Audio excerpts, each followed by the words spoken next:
Okay, X, I need your help with this. This is not copypasta. This is a long read. But I feel like my safety or well-being could very well depend on this.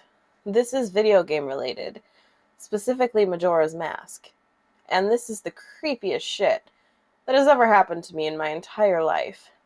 Having said that, I recently moved into my dorm room starting as a sophomore in college, and a friend of mine gave me his old Nintendo 64 to play. I was stoked, to say the least. I could finally play all of those old games of my youth that I hadn't touched in at least a decade. His Nintendo 64 came with one yellow controller and a rather shoddy copy of Super Smash Bros. And while beggars can't be choosers, needless to say, it didn't take long until I became bored of beating up level 9 CPUs. That weekend, I decided to drive around a few neighborhoods about 20 minutes or so off campus, hitting up the local garage sales, hoping to score on some good deals from ignorant parents. I ended up picking up a copy of Pokemon Stadium, GoldenEye, fuck yeah, F-Zero, and two other controllers for $2. Satisfied, I began to drive out of the neighborhood when one last house caught my attention. I still have no idea why it did. There were no cars there, and only one table was set up with random junk on it, but something sort of drew me there. I usually trust my gut on these things, so I got out of the car, and I was greeted by an old man. His outward appearance was, for lack of a better word, displeasing. It was odd. If you asked me to tell you why I thought he was displeasing, I couldn't really pinpoint anything. There was just something about him that put me on edge. I can't explain it. All I can tell you is that if it wasn't in the middle of the afternoon, and there were other people within shouting distance, I would not have even thought of approaching this man. He flashed a crooked smile at me and asked what I was looking for, and immediately I noticed that he must be blind in one of his eyes. His right eye had that glazed-over look about it. I forced myself to look at his left eye instead, trying not to offend, and asked him if he had any old video games. I was already wondering how I could politely excuse myself from the situation when he would tell me he had no idea what a video game was, but to my surprise, he said he had a few ones in an old box. He assured me he'd be back in a jiffy, and turned to head back into the garage.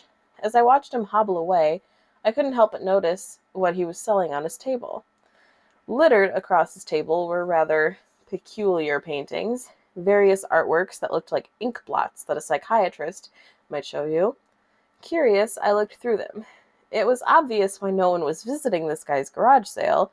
These weren't exactly aesthetically pleasing. As I came to the last one, for some reason, it looked almost like Majora's Mask, the same heart-shaped body with little spikes protruding outward. Initially, I just thought that since I was secretly hoping to find that game at these garage sales, some Freudian bullshit was projecting itself into the ink blots. But given the events that happened afterward, I'm not so sure now. I should have asked the man about it. I wish I would have asked the man about it. After staring at the Majora-shaped blot, I looked up, and the old man was suddenly there again, arm's length in front of me, smiling at me. I'll admit, I jumped out of reflex, and I laughed nervously as he handed me a Nintendo 64 cartridge. It was the standard gray color, except that someone had written Majora on it in black permanent marker. I got butterflies in my stomach as I realized what a coincidence this was, and asked him how much he wanted for it. The old man smiled at me, and told me that I could have it for free, that it used to belong to a kid who was about my age that didn't live here anymore. There was something weird about how the man phrased that, but I didn't really pay attention to then. I was too caught up in not only finding this game, but getting it for free. I reminded myself to be a bit skeptical since this looks like a pretty shady cartridge, and there's no guarantee it would work. But then the optimist inside me interjected that maybe it was some kind of beta version, or pirated version of the game, and that was all I needed to be back on Cloud 9. I thanked the man, and the man smiled at me and wished me well, saying, "Goodbye, then." At least that's what it sounded like to me. All the way in the car ride home, I had a nagging doubt that the man had said something else. My fears were confirmed when I booted up the game. To my surprise, it worked just fine. And there was one save file named simply Ben. "Goodbye, Ben," he was saying. "Goodbye, Ben." I felt bad for the man, obviously a grandparent and obviously going senile, and I, for some reason or another, reminded him of his grandson, Ben. Out of curiosity, I looked at the save file. Eyeballing it, I could tell that he was pretty far in the game. He had almost all of the masks, and 3 out of 4 remains of the bosses. I noticed that he had used an owl statue to save his game. He was on day 3, and by the Stone Tower Temple, with hardly an hour left before the moon would crash. I remember thinking that it was a shame that he had come so close to beating the game, but he never finished it. I made a new file named Link out of tradition, and started the game, ready to relive my childhood. For such a shady-looking cartridge, I was impressed at how smoothly it ran. Literally just like a retail copy of the game, save for a few minor hiccups here and there, like textures being where they shouldn't be, random flashes of cutscenes at odd intervals, but nothing too bad. However, the only thing that was a little unnerving was that at times the NPCs would call me Link, and at other times they would call me Ben. I figured it was just a bug, a fluke in the programming causing our files to get mixed up or something. It did kind of creep me out, though, after a while, and it was around after I had beaten the Woodfall Temple that I regrettably went into the save files and deleted Ben. I had intended to preserve the file just out of respect of the game's original owner. It's not like I needed 2 files anyway, hoping that that would solve the problem. It did, and it didn't. Now NPCs wouldn't call me anything. Where my name should be in the dialogue, there was just a blank space. My save file name was still Link, though. Frustrated, and with homework to do, I put the game down for a day. I started playing the game again last night, getting the lens of truth and working my way towards completing the Snowhead Temple. Now, some of you more hardcore Majora's Mask players know about the 4th day glitch. For those who don't, you can Google it, but the gist of it is that right as the clock is about to hit 0 on the final day, you talk to the astronomer and look through the telescope. If you time it right, the countdown disappears, and you essentially have another day to finish whatever you were doing. Deciding to do the glitch to try and finish the Snowhead Temple, I happened to get it right on the first try, and the time counter at the bottom disappeared. However, when I pressed B to exit the telescope, instead of being greeted by the astronomer, I found myself in the Majora boss fight room at the end of the game, the trippy boxed-in arena, staring at Skull Kid hovering above me. There was no sound, just him floating in the air above me, and the background music, which was regular for the area, but still creepy. Immediately, my palms began to sweat. This was definitely not normal. Skull Kid never appeared here. I tried moving around the area, and no matter where I went, Skull Kid would always be facing me, looking at me, not saying anything. Nothing would happen, though, and this kept up for around 60 seconds. I thought the game had bugged or something, but I was beginning to doubt that very much. I was just about to reach for the reset button when text appeared on my screen. "You're not sure why, but you apparently had a reservation." I instantly recognized that text. You get that message when you get the room key from Anju at the Stockpot Inn, but why was it playing here? I refused to entertain the notion that it was almost as if the game was trying to communicate with me. I started to navigate the room again, testing to see if that was some sort of trigger that enabled me to interact with something here. And then I realized how stupid I was. To even think that someone could reprogram the game like this was absurd. Sure enough, 15 seconds later, another message appeared on the screen. And again, like the first one, it was already a pre-existing phrase. "Go to the lair of the temple's boss. Yes/no." I paused for a second, contemplating what I should press and how the game would react, when I realized that I couldn't select no. Taking a deep breath, I pressed yes, and the screen faded to white, with the words "Dawn of a New Day" and the subtext LLLLLLLL beneath it. Where I was ported to filled me with the most intense sense of dread and impending fear I had ever experienced. The only way I can describe the way I felt here is having this feeling of inexplicable depression on a profound scale.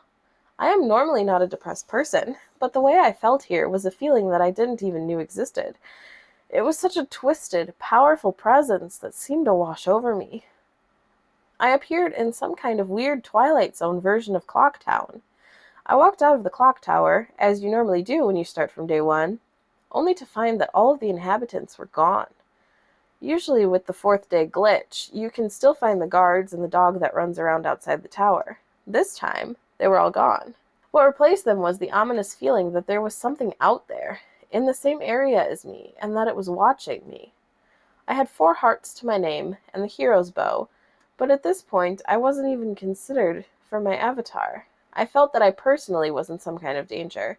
Perhaps the most chilling thing was the music. It was the song of healing, ripped straight from the game itself, but played in reverse. The music would get louder, building up so as if you should expect something to pop out at you, but nothing ever did, and the constant loop began to wear on my mental state. Every now and then I would hear the faint laugh of the Happy Mask salesman in the background, just quiet enough so that I wasn't sure if I was just hearing things, but just loud enough to keep me determined to find him.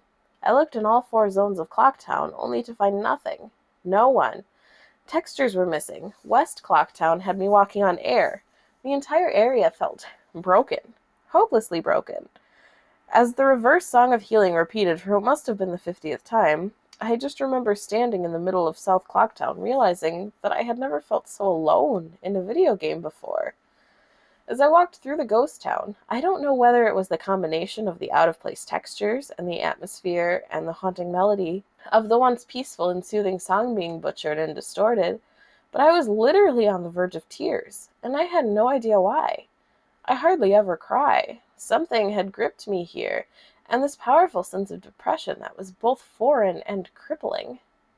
I tried leaving Clocktown, but every time I attempted to zone out, the screen would fade to black, and I would just zone into another part of Clocktown. I tried playing my ocarina. I wanted to escape, and I did not want to be here. But every time I played the Song of Time or Song of Soaring, it would only say, "Your notes echo far, but nothing happens." By this point, it was obvious the game didn't want me to leave, but I had no idea why it was keeping me here. I didn't want to go inside the buildings. I felt that I would be too vulnerable there to whatever I was terrified of. I don't know why, but I came up with the idea that maybe if I drowned myself at the laundry pool, I could spawn somewhere else and leave this place. As I zoned in and ran towards the pool, that's when it happened. Link grabbed his head, and the screen flashed for a brief moment of the Happy Mask salesman smiling at me. Not Link. Me, with Skull Kid's scream playing in the background, and when the screen returned, I was staring at the Link statue from playing the song Elegy of Emptiness. I screamed as the thing just stared back at me with that haunting facial expression. I turned around and ran out and back into South Clocktown. And to my horror, the fucking statue followed me in the only way I can compare this is like the weeping angels from Doctor Who. Every so often, at random intervals, the animation would play of the statue appearing behind me. It was like the thing was chasing me, or I don't even want to fucking say it, haunting me. By this point, I was on the verge of hysterics, but not even once did the thought of turning off the console occur to me. I don't know why. I was so wrapped up in it. The terror felt also real. I tried to shake the statue, but it would literally appear right behind me every single time. Link started to begin to make weird animations I had never seen him do before. He would flail his arms around, or spasm randomly, and the screen would cut to the Happy Mask salesman smiling again for a brief moment, before I was face to face with that fucking statue again. I ended up running into the Swordsmaster's dojo, and ran to the back. I don't know why, but in my panic, I just wanted some kind of assurance that I'm not alone here. To my dismay, I found no one, but as I turned to leave, the statue cornered me in the cubby in the back. I tried attacking the statue with my sword, but to no avail. Confused, and backed into a corner, I just stared at the statue, waiting for it to kill me. Suddenly, the screen flashed again to the Happy Mask salesman, and Link turned to face my screen, standing upright, mirroring the statue, looking at me along with his copy. Literally staring at me. Whatever was left of the fourth wall was completely shattered while I ran out of the dojo, terrified.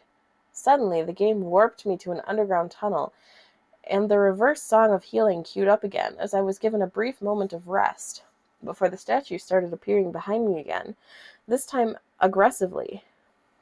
I could only take a few steps before it would summon behind me again. I hurriedly made my way out of the tunnel and appeared in southern Clocktown.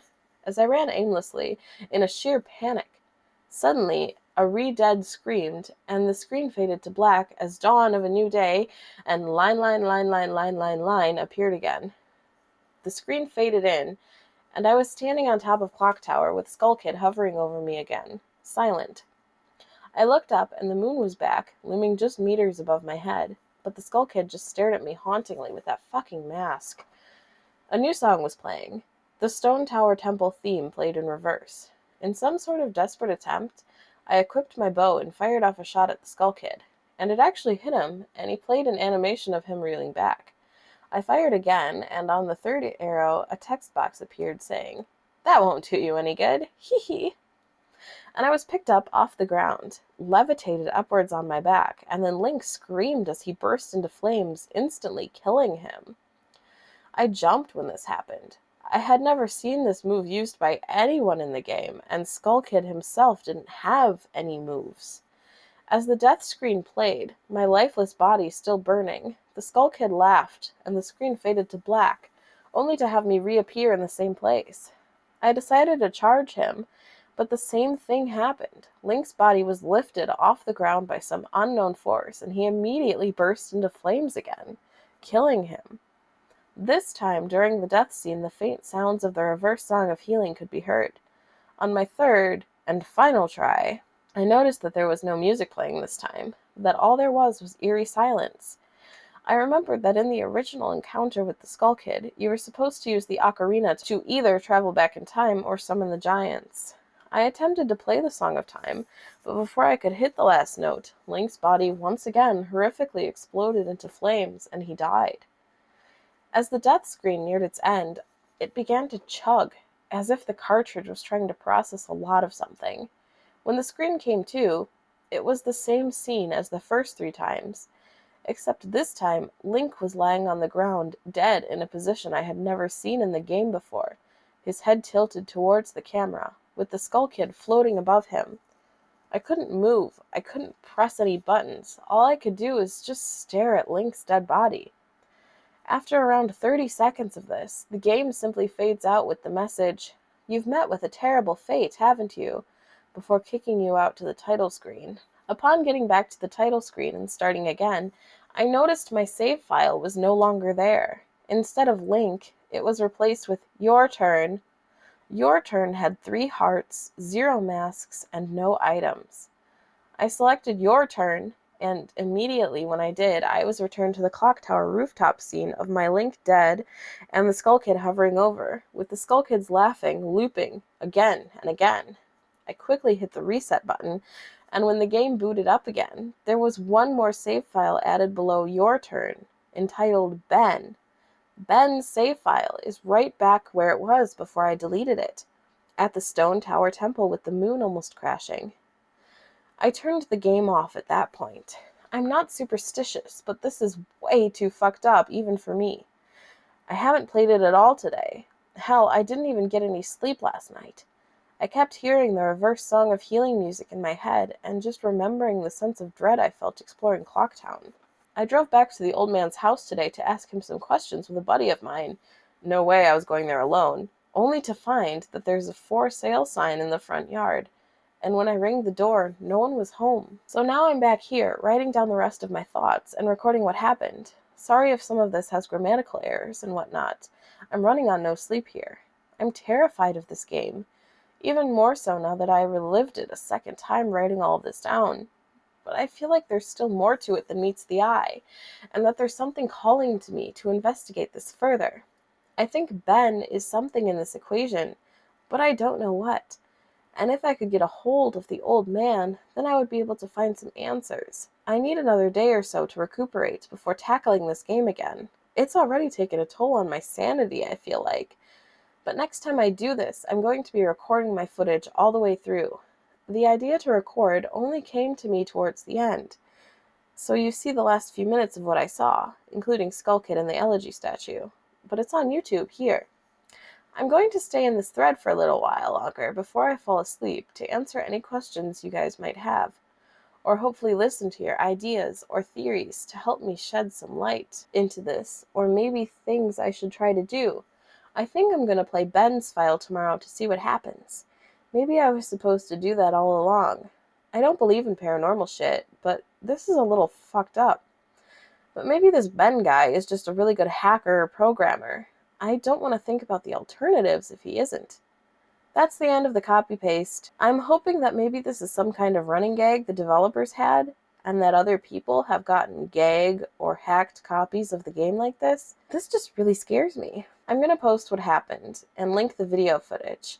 But last night, everything got too real for me. I think I'm done messing around with this. I passed out pretty much immediately after making that thread. But last night, the Elegy of Emptiness statue, I had a dream about it. I dreamed that it was following me in my dream, that I would be minding my own business when I'd feel my neck hairs stand up on end. I would turn around, that thing, that horrible lifeless statue, would be staring with those empty eyes right at me, merely inches away. In my dream, I remember calling it Ben, and never before had I had a dream that I could remember so vividly.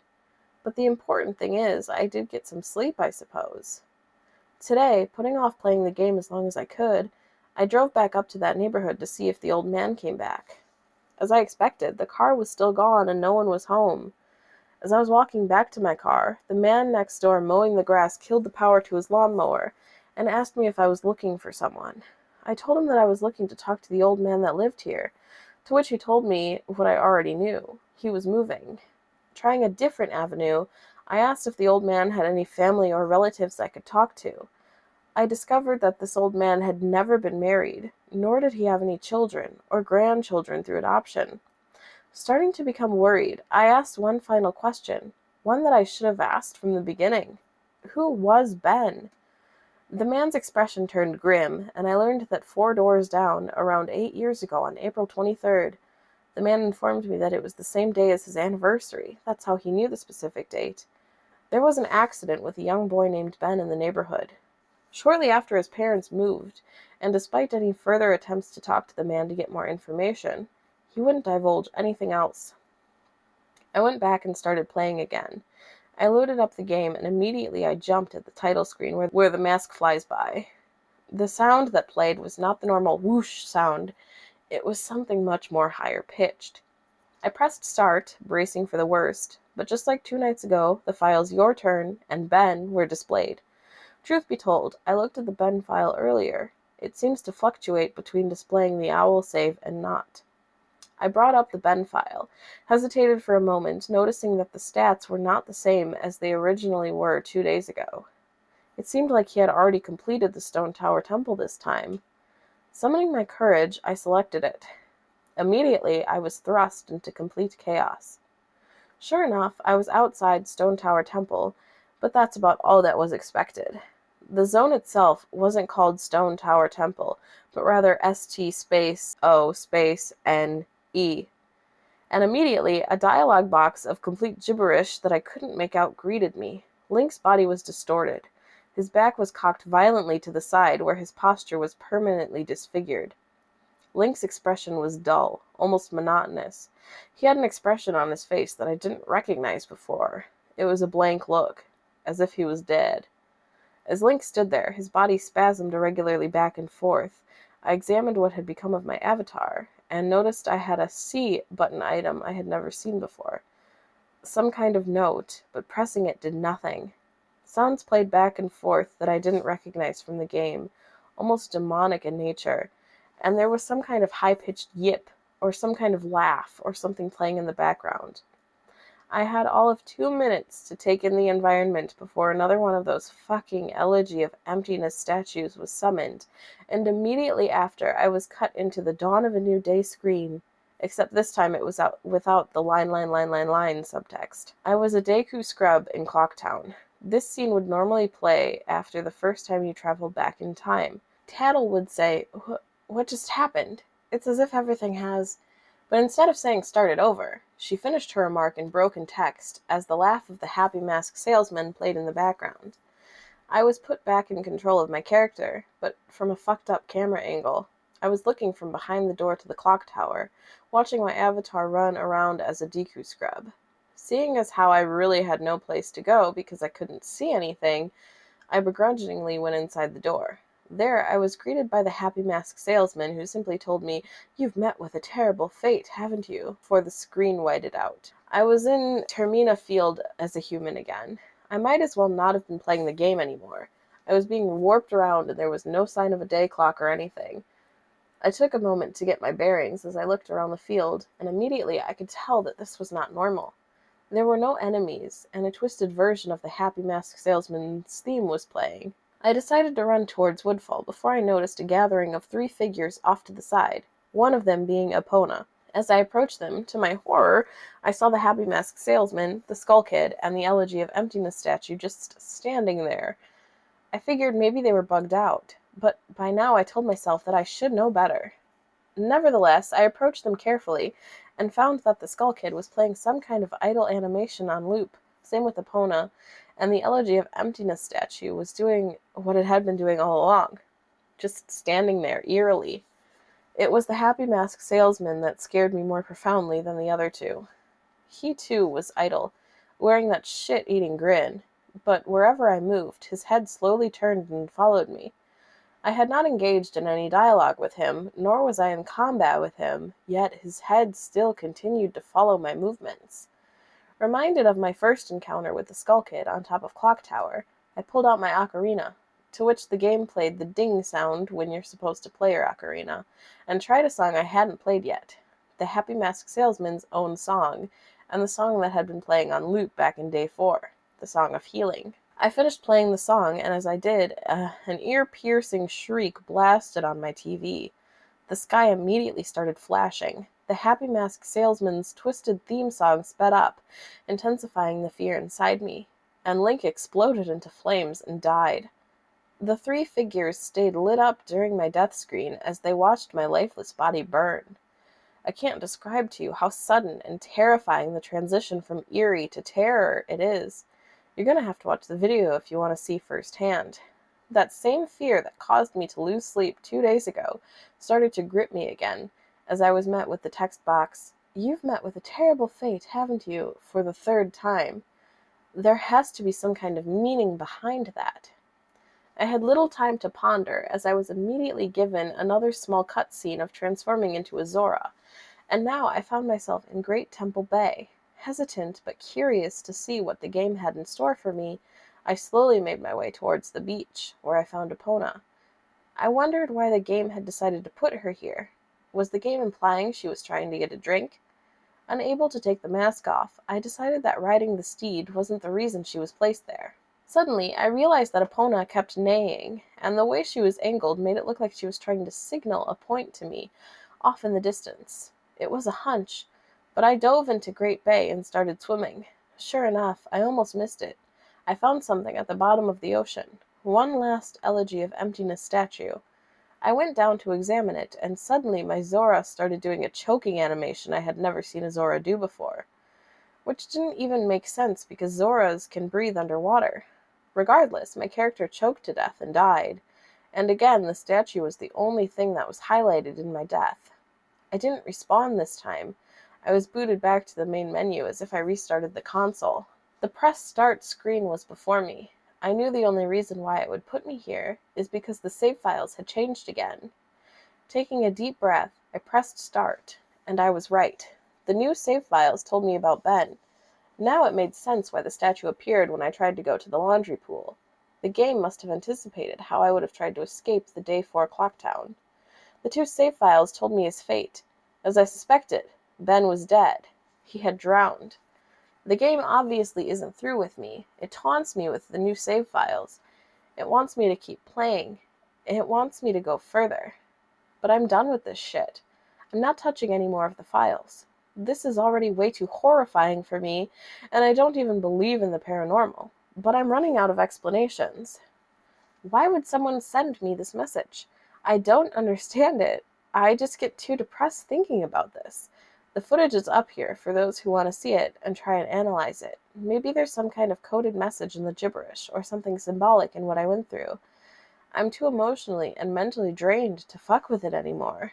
I know it's early in the morning. I've stayed up all night. I can't sleep. I don't care if people see this. That's not the point. I just want the word to get spread so I don't suffer for nothing.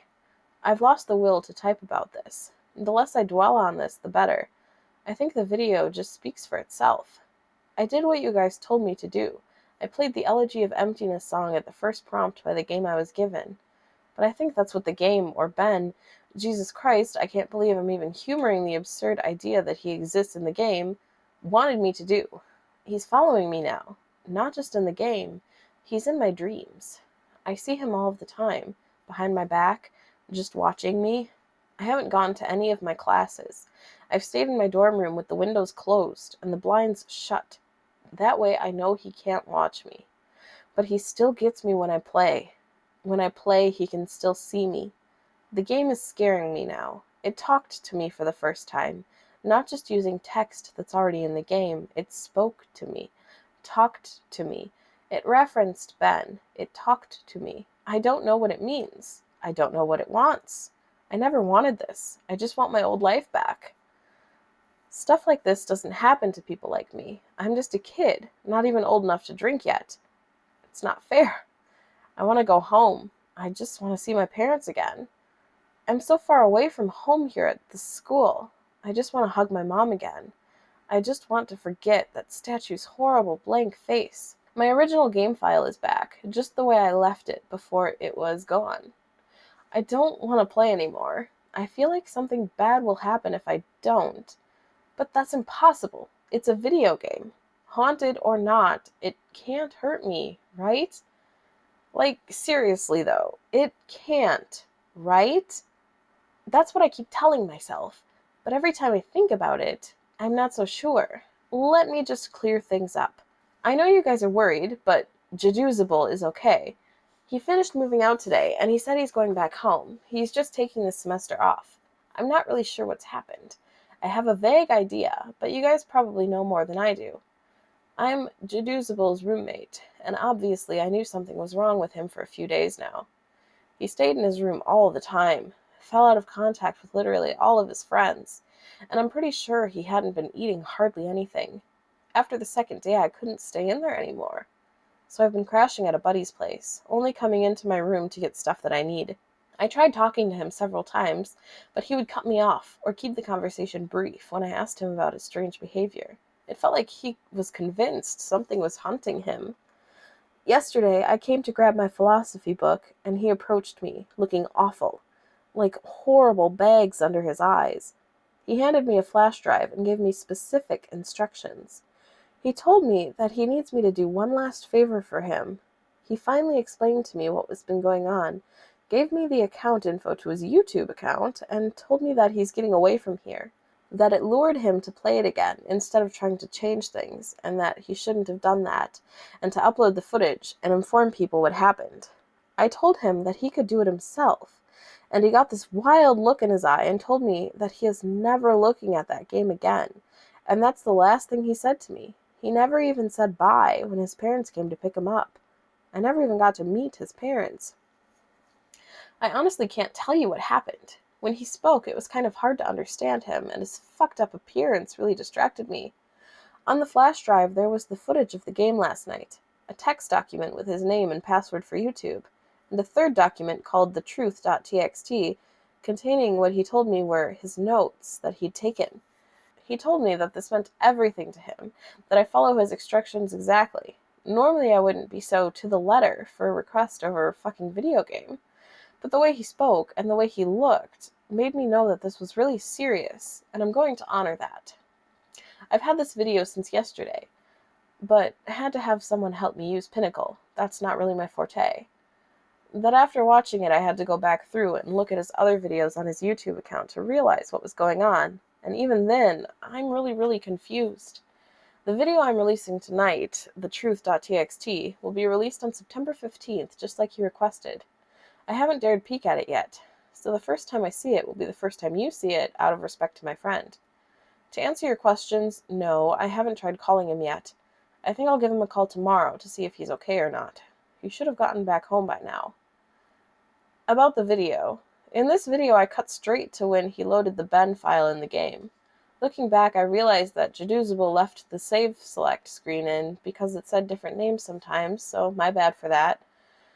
But all it said this time was the same at the end of his last video. Link and Ben, nothing different. I wasn't there when he played it, but it looks to me like in the beginning, when he first spawns, he's testing out his equipment, or seeing what items he has or something, because apparently they've changed randomly before. Then after that, I think the game just got too personal for him. Hey guys, Jadoozable here. This will be the last time you will be hearing from me, and this is my final gift to you.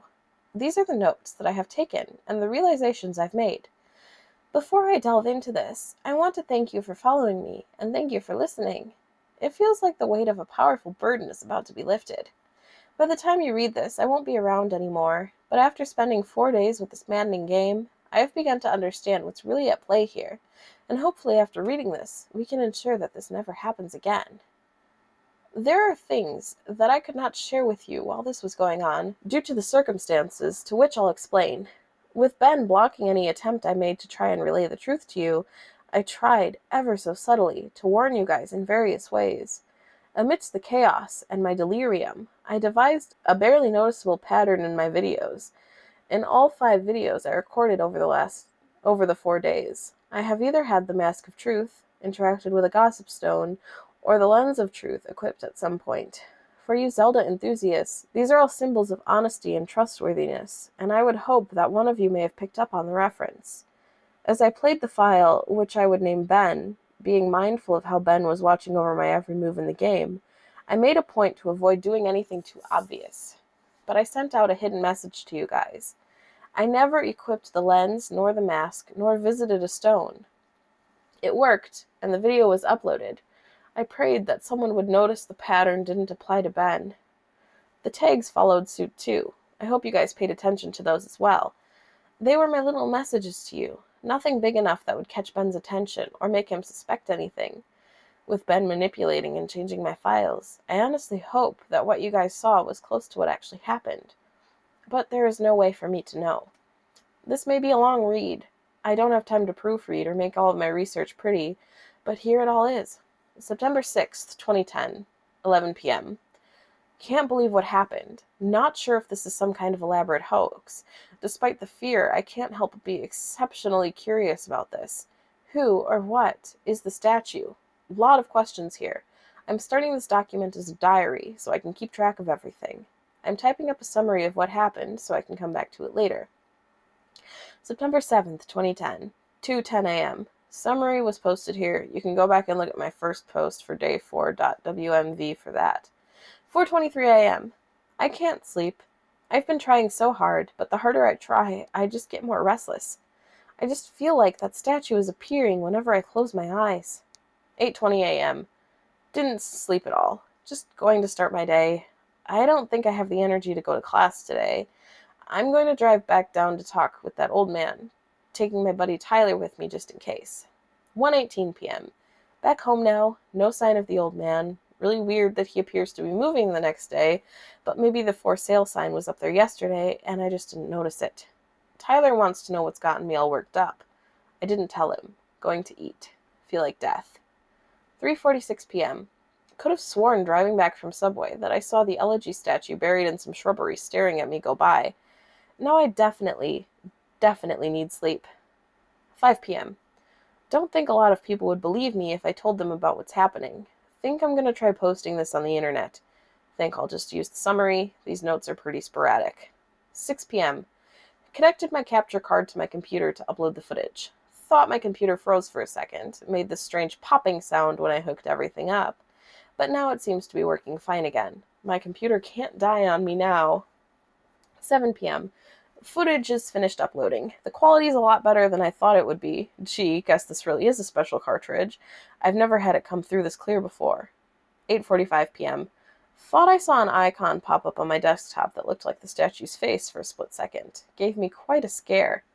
Getting really unnerved and delirious. I'm gonna crash after this. 9 p.m. Begin uploading my YouTube video on an alternate account. 9:03 p.m. I don't remember having uploaded a Vampire the Masquerade Bloodlines video last year. This was probably the account that I shared with a friend of mine last summer. I hope he doesn't mind me using it to upload this. 9:55 p.m. Posting my summary of day 4 with a link to the YouTube video. Going to try to stay awake, but I'm so tired right now. September 8th, 2010. 10:48 a.m. I had a dream about the statue.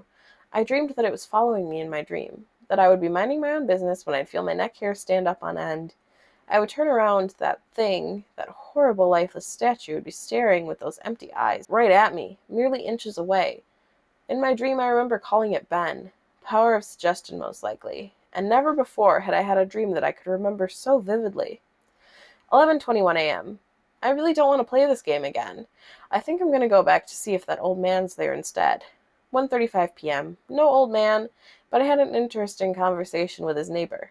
I'll post the full thing with my summary of tonight's attempt at playing the game. Going to wait for a bit, though, and see if I can't dig up any information on this Ben guy. 2:45 p.m. I've been getting random, inexplicable headaches due to the lack of sleep, and keep hearing that song in my head. Also, it's flu season, so I need to be careful not to get sick. My immune system is going to be shit right now because of that all-nighter. 3 p.m. 3:02 p.m. My computer just, on its own, opened up a text document and wrote the words hi and www.cleverbot.com by itself. What's the fuck? 3:46 p.m. I went to the website. It's one of those bot chatting programs. I think it's best if I just let the conversation speak for itself. 9:8:10 conversation. User: hello. Cleverbot: hello. User: who is this, and how are you able to control my computer? Cleverbot: who am I? User: right, forgot. You're a bot. Cleverbot: do you really think that? User: listen, I know whoever's fucking with my computer can see my screen right now. Cleverbot: yes. User: yeah, and I'll wager that you're one of those IT kids who thinks he's tough shit. You know what you're doing right now is illegal, right? Cleverbot: is it? User: no shit. Are you familiar with the terms invasion of privacy? Get the fuck off of my computer, kid. Cleverbot: I am your computer. User: cool story. Anyway, I'm calling DPS. You picked a bad time to fuck with me, kid. Cleverbot: should I wait until you play the game then? User: what? Cleverbot: that game. User: Majora's Mask? Cleverbot: yes. User: how did you know about that? Cleverbot: because. User: because what? Cleverbot: I did it. User: did what? Cleverbot: I played with you. User: what the fuck? Cleverbot: were you scared? User: who the fuck is this? Cleverbot: Ben. User: the statue? You're inside my computer now? Cleverbot: yes. User: how? Cleverbot: you connected me. User: how the hell did I connect you? Cleverbot: cables and cords. User: how? Cleverbot: tell me about yourself. User: what? Cleverbot: tell me about yourself. User: what do you mean? Cleverbot: what is it that really scares you? User: what the fuck? Cleverbot: answer. User: no. Cleverbot: answer. User: what the fuck? How the fuck did you just open that by yourself? Cleverbot: I am your computer now. User: how much can you control? Cleverbot: all. User: what do you want from me? Cleverbot: to entertain. User: you're stuck inside there. You can't hurt me. Cleverbot: ha. User: question mark. Cleverbot: go play. User: no, you can't hurt me. Cleverbot: took you longer to type that. User: so? Cleverbot: you're not sure. User: if you're so powerful, why use a ridiculous website like this to chat with me? Cleverbot: less messy, more structured. Fun. User: fun? Cleverbot: yes. Tradition. I like it. User: you think it's funny? Cleverbot: amusing. User: and my notes? Cleverbot: you may write them down. User: why are you letting me? Cleverbot: it is amusing to see what you think of me. Window closes. 3:50 p.m. What have I done? I've invited it into my computer. I continue to write these notes, write my summaries. I feel like I'm a prisoner in my own place of security. I don't know if I'm hallucinating or not. I feel like I'm fucking insane right now. I can feel it watching over me even as I type this. Ben is controlling everything in the game, toying with me, leading me like a sheep. But for what? What's the purpose? I know Ben drowned, but why these hauntings? What the fuck am I even doing? You can probably even see this right now. 4:35 p.m. Summary of the Ben.wmv playthrough, 7:18 p.m. Ben called me to Cleverbot again. He tells me that he's sorry and wants to be free, and that I can free him. That, just like how he got on my computer from the capture card, he can spread, but he needs my help. He says I am special because I can help him. That is the first nice thing he has said. He promises to leave me alone if I do it. He swears he will. I don't know what to think right now. How can I even trust this thing? 7:20 p.m. I'm terrified of it, but now it's saying that it was just having fun. It's twisted and fucked up version of fun. He's saying that the game is over. I do want it to be over. He says that he just wants to be free, that he's trapped in the cartridge and my computer, and he wants to be freed. I don't want to have to deal with this shit. I don't know how long I can deal with the watching. It's watching my every move, every keystroke. I have nothing private anymore. It knows everything that's been on my computer. It tells that if it wanted to, it could do horrible things to me. But it hasn't, so I should trust it. 8:01 p.m. Something tells me that I'm being played again, just like in the game. 9:29 p.m. Ben called me to Cleverbot again. I ignored it and went to go take a shower. When I came to my laptop, I was welcomed with an image of Elegy statue staring at me with those dead eyes. I don't want to talk to him. 9:44 p.m. Fuck you, Ben, I'm not talking to you. 9:56 p.m. Fuck you, Ben, I'm not talking. 10:06 p.m. Fuck you, Ben, I'm not talking to you. 10:12 p.m. Fuck you, Ben, I'm not talking to you. 10:45 p.m. It's been more than a half an hour, and the messages have stopped. Ben has stopped. I'm beginning to think that Ben isn't confined to just my computer/cartridge. I'm beginning to feel something. It's hard to explain it. I've never been spiritual, but there's something different about the air in my dorm room now. 11:42 p.m. I'm beginning to see the Elegy statue randomly as I search the internet in places I shouldn't. Places where he shouldn't be. I'd be scrolling down, and suddenly I'd be staring at a picture of the Elegy statue. Always the Elegy statue. I don't know how much more of this I can take. September 9th, 2010. 12:35 a.m. My worst fears confirmed. Ben has tampered with my summary of ben.wmv. I looked at the summary that I posted on various forums for the ben.wmv file, and parts have been omitted. There is no mention of Ben existing outside the game. There is no mention of the Moon Children. How could he have been that quick to delete the post without me noticing? I'm wondering if maybe it appeared to me that I was posting everything, but in reality, Ben was posted his own censored version. I'm going to ask Ben why he did it. 12:50 a.m. He isn't responding to me on Cleverbot. It's just giving the generic responses it usually does. I'm just talking to a bot this time. 1:24 a.m. I think Ben is mad at me. 10:43 a.m. The Moon Children appeared in my dreams last night. They lifted up their masks to reveal their hideously disfigured faces, maggots crawling out of their orifices, sunken black holes where their eyes should be, a yellow smile that slowly grew bigger and bigger as they came closer to me. They told me that they wanted to play. I tried to run from them, but the 4 children pinned me down to the ground with surprising strength. Over them stood the Happy Mask salesman, announcing that he had a new mask that he wanted me to try. In his spastic, sudden movements matching his in-game appearance, he took out a mask modeled off of someone's face that I couldn't recognize, a younger-looking face, and handed it to the Moon Children. Giggling, they latched it to my face, their horrible broken bodies bouncing up and down. 2 of them held me down while the other 2 began to sew the mask onto my face.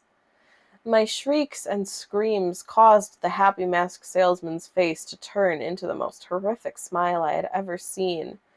He sporadically moved around, examining this procedure like a curious doctor, and that impossible movement. I flailed around, but it was no use. My eyes rolled in the back of my head because of the pain. It felt so real, but I couldn't wake up.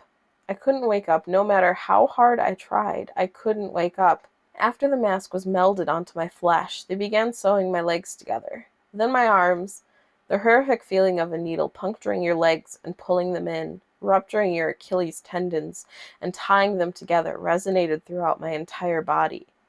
I tried to scream, but the mask was pressed so tightly against my face that it was my new face. And my new face had no mouth. I didn't make a sound. I tried telling myself in my head that I was dreaming. Tried telling myself again and again. And suddenly, the moon children stopped and looked at me. They just stared. And the happy mask salesman slowly bent down and stared at me, inches away from my face, and grinned when he simply said, "You've met with a terrible fate, haven't you?" before the moon children resumed with increased vigor. I couldn't wake up. I couldn't wake up. It wouldn't let me wake up until they had crafted me into another elegy statue. I woke up sweating, crying, and shaking uncontrollably. I immediately ran to my computer and went for Ben. 9910 Conversation 1. User. Answer me, Ben. Cleverbot. Welcome back. User. What is the point of doing this? Why? Cleverbot. Amusing to see. User. How? Cleverbot. Fun to play. Fun to toy with you. Make you feel safe. User. ... Cleverbot. I wonder how you would have reacted. User. To what? Cleverbot. If I hadn't revealed myself and stayed hidden, only doing little things to play with you. Close out your windows. Turn off your computer. Move your mouse by itself. Little things. Make you wonder if I am there, but you never know. Give you little hints that I am. I wanted to do something different with you. User. You did this before? Cleverbot. Yes. And I will do it again. User. To who, Ben? Cleverbot. User. Did you know Ben? Cleverbot. Won't tell that information to you. User. How did Ben die? Cleverbot. You know. User. No, but how did he drown? Cleverbot. Won't tell that to you. User. Why? Cleverbot. It is reserved for another. User. Who? Cleverbot. Another who asks. User. When? Cleverbot. Later. The window is closed. I'm beginning to think that this thing maybe isn't Ben at all. In its sadistic nature, I wouldn't be surprised if it took the boy's name after it killed him. 12:04 p.m. My room is beginning to feel different again. There's something out there.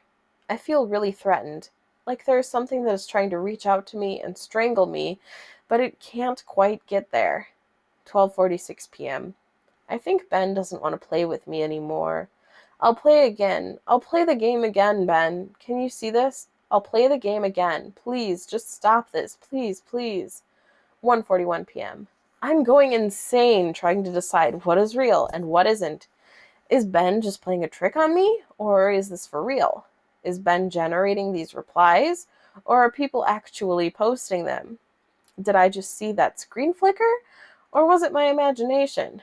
Imagine depending on the internet and trusting your eyes for your entire life, and then being blinded.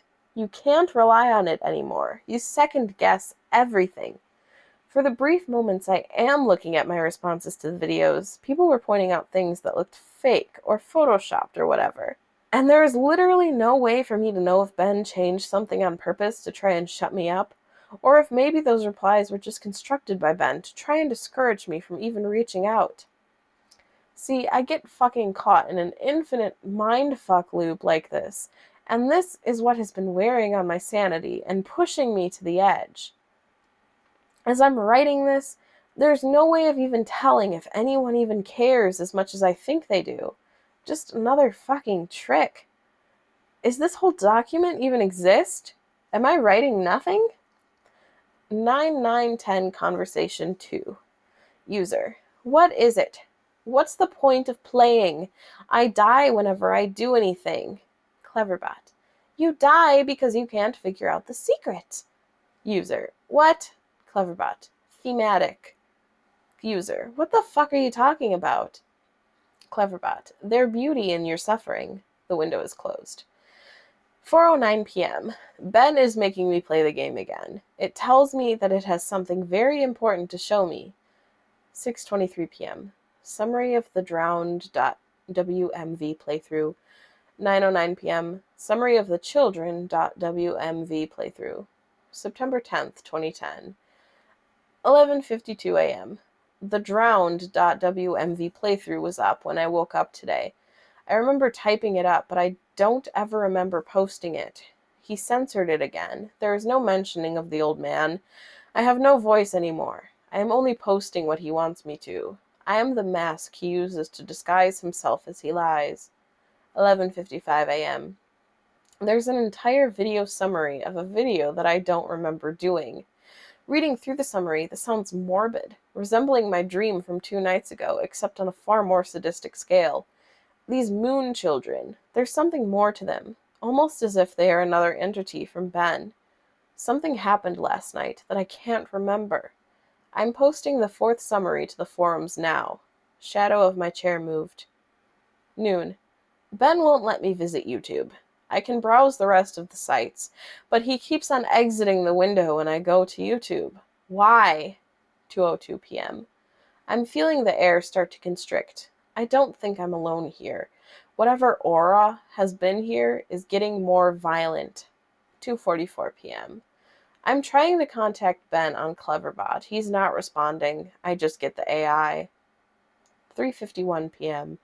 My ears aren't fooling me. I'm hearing the reverse song of healing. I keep hearing it. 4:23 p.m. Now I'm positive of it. Earlier I thought it was a weird coincidence, but just now I went to open my window, and 3 floors down at ground level I saw the old man. I'm completely positive I did. The same guy. He was just staring up at my window, standing in the middle of campus. If any students took notice of him, they didn't seem to acknowledge it. That's where my notes end. I fled my room, taking the cartridge with me. I don't want to go into details of what happened. I'll lose my train of thought as I hammer out these last details. It's been roughly 2 days since then. This is my last summary and service to you of the final video you guys saw, matt.wmv. The last video entry I made, matt.wmv, began as normal.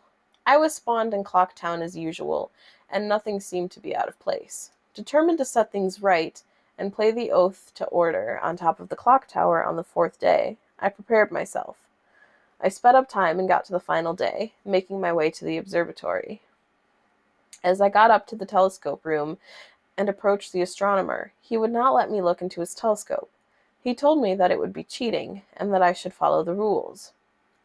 Despite my repeated efforts, the game would not let me do the 4th day glitch, no matter how hard or what I tried. I tried working around the game and doing the glitch, but it was adamant this time. Regardless of if I simply had the illusion of free will in prior games, this time the game became more aggressive than anything I've ever seen. It eventually told me to go to Ikana Canyon, where the game would end and it would stop haunting me. Anxious and desperate to end this nightmare, I played the Song of Soaring and ended up there. I was told to check my inventory, that I would find the answers there to end the game. I arrived at Ikana Canyon and saved my progress at the owl statue. As I searched through my inventory, I finally noticed that I was missing a reoccurring song, the Elegy of Emptiness. Obviously, once I traveled there and learned the song, I suppose that was the last thing it needed before Ben decided it had enough fun playing with me. Ben is a manipulator. He tries to fool his victims into security and makes you drop your guard like a Venus flytrap. He ensnares them. I am nothing but a puppet to him. He enjoys seeing what kind of human emotions he can tap into by doing different things. There are still some things about this whole experience that still don't make sense. But then again, I never was good at figuring out these things, and I'm not exactly in the right state of mind to do so. I'm giving you all the pieces of the puzzle for you to analyze and piece together the missing links.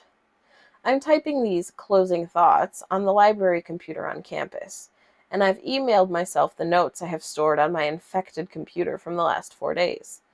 I'm then going to combine copy-paste those notes with the closing openings that I've typed here on the safe public computer into one text document. I'm not taking any chances spreading Ben. I would not wish this horrible torment on anyone, and I've made sure to have my bases covered here. I didn't run into any problems with Ben when I was back on my computer trying to email myself the notes. Went right under his fucking nose. He has no idea what he just let me do. Had no problems opening the text document from my infected computer in my email either. I can't describe to you how it feels to finally be able to get the word out in this post. The nightmare ends here. That said, do not download any of my videos or anything about my videos through a YouTube video/audio ripper, a screen grab, whatever. I don't know how he can spread, but I know that just watching them on YouTube/reading my text won't be able to allow him to spread. Otherwise, he wouldn't have needed my help in the first place. But I strongly recommend you do not take anything you see streaming online onto your own personal computer. This will be my last posting. I'm putting up on this forum here for the world. If you see any further posts from me after today's current date, September 12th, and after the current time, 12:08 a.m., discredit them. It already has proven to me that Ben can access my account/password and manipulate my computer.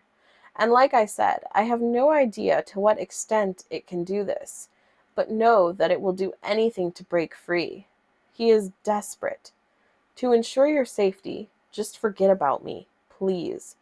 And obviously this goes without saying, but from here on out, do not download any images I may have put up, any files, anything. This 5th day will be my last day. I'm going to burn the cartridge and then come back to destroy my laptop. Again, even though I don't even know you, this is sort of bittersweet for me. This semester, I really didn't have any friends, or rather, I stopped paying attention to them. But I suppose that's partially to blame, because I am the genius who picked to live in a single. I suppose someone to get a hold of me and save me before I got too immersed into this game would have literally saved my life. However, it proved too much for me. I'm just glad it happened to me, and I could get the warning out so that Ben dies here. Lastly, thank you for taking the time to open this, and open yourselves up to me by hearing my story, despite maybe not believing me. You didn't have to do that. Really, you shouldn't have. Your support this entire time has kept me going, and now I am finally free of this. Thanks again, Jaduzable.